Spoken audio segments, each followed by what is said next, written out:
Shalom sahabat tunas remaja. Tunas remaja asik berisi, bukan berisik. Kita akan belajar tentang bullying.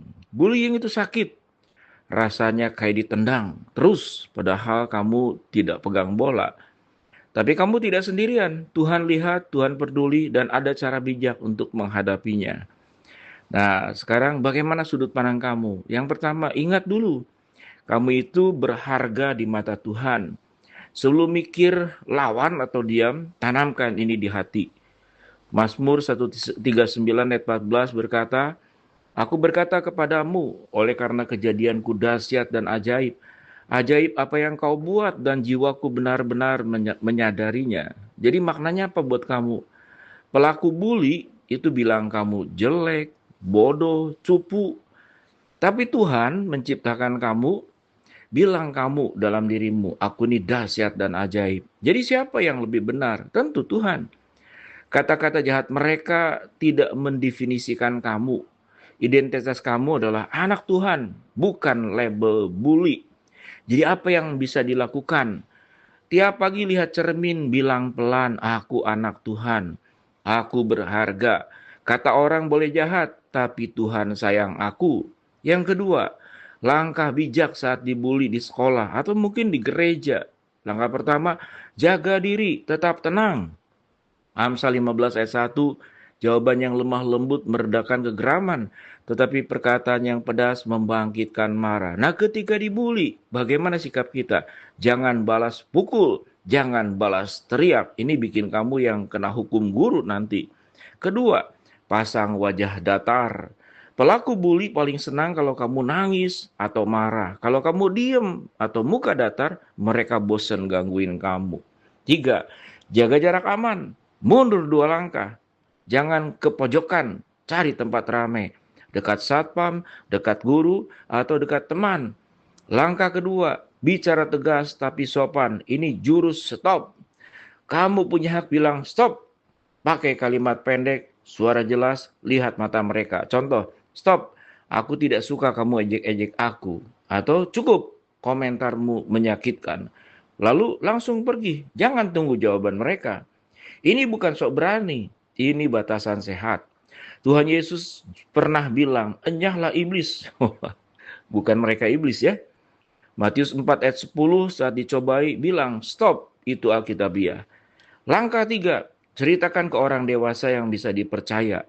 Pengkhotbah 49 berkata, berdua lebih baik daripada seorang diri, karena kalau yang seorang jatuh, yang lain dapat menolong bangun. Bullying itu bukan urusan kamu sendiri, itu urusan orang dewasa. Langsung cerita ke guru BK atau guru kelas di sekolah, ke orang tua papa mama di rumah, ke kak pembina tunas remaja di gereja, ke guru agama atau pendeta. Kasih tahu detail, siapa, kapan, di mana, ngomong apa. Bawa bukti chat atau screenshot kalau ada. Cerita, bukan ngadu atau mengadu. Cerita itu artinya minta tolong biar tidak ada yang terluka lagi. Pahlawan itu yang berani minta tolong, bukan hanya berani nyerang. Langkah keempat, kumpul tim yang sehat. 1 Korintus 15:33 berkata, janganlah kamu sesat, pergaulan yang buruk merusakkan kebiasaan yang baik. Pelaku bully cari korban yang sendirian. Solusinya, jangan sendirian. Dekat dengan teman 2 atau 3 teman yang baik. Yang kedua, aktif di komunitas positif. Tim musik gereja, tim futsal, konser remaja. Di situ kamu temukan keluarga baru yang saling menghargai keunikan. 3, kalau kamu yang lihat teman dibully, jangan abstandar. Tunas remaja yang hebat tidak diem aja. Ada 3 pilihan aman. Alihkan, guys, guru datang tuh. Lalu ajak korban pergi. Atau tegur, cukuplah, nggak lucu, kasihan dia. 3, lapor. Langsung panggil guru, lebih baik sok pahlawan daripada nyesel seumur hidup karena temanmu sakit. Berikut, jaga hati kamu dari luka dan kepahitan. Bullying bisa bikin kamu benci sekolah, benci diri sendiri, benci Tuhan. Jangan sampai. Jadi praktekkan 3 hal sebelum tidur. 1, guru BK mau dengar ceritaku. 2, teman A kasih aku permen. 3, aku bisa jawab soal matematika. Mensyukuri hal-hal yang bagus, jangan hanya mikir yang buruk. Inilah melatih otakmu melihat kebaikan Tuhan, bukan hanya bully. 5, Kalau sudah sangat parah darurat, kamu dipukul, barang dirusak, diancam, atau kamu sampai kepikiran, lebih baik aku mati. Nah, itu darurat ya. Langkah yang dilakukan apa? Ceritakan ke papa mama, cari guru BK. Kamu tidak sendiri dan tidak salah. Tuhan sayang pada kamu. Kalau rasanya terlalu berat, bicara ke orang dewasa. Hubungi layanan konseling. Kesimpulannya, kalau kamu dipanggil Tuhan untuk jadi samsak tinju orang, kamu dipanggil jadi anak terang. Matius 5 ayat 14. 3 kalimat pegangan saat dibully. 1. Aku berharga karena Tuhan bilang begitu. 2. Stop, aku tidak suka. 3. Aku akan cerita ke orang dewasa. Kamu kuat.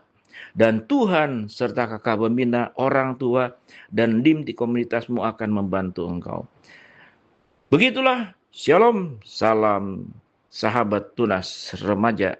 Tunas remaja asik berisi, bukan berisik.